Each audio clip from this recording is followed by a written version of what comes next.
Hi everyone, in today's video I'll show you guys how you can type degree symbol on your iPhone. Welcome back to our channel iOS. So let's dive right into it. So firstly, you can simply just open any kind of text messages or any kind of thing that you want to type in. For example, I'm going to open my notes. And in here I can now use my keyboard.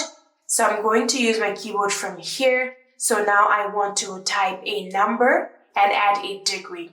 So I'm going to type a certain number like this. So now I want to make this 67 degrees. So I'll have to add a degree symbol right here. So in your keyboard here, you can see there are no any degree symbol. So you have to long press on this 0 button that you can see here. You'll have to first of all get to the number section. If you're on the ABC, you can tap on this 1, 2, 3 option right here and get to the number section. Then long press on the 0 button. After doing that, here you can see the degree symbol right here. So you have to move your finger to that just like this and release your finger.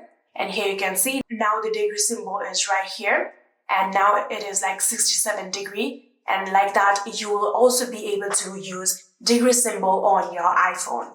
And yeah, that is it. I hope this video was helpful to you guys. If it was, please do not forget to hit that subscribe button and like our video. Thank you so much for watching. See you in the next.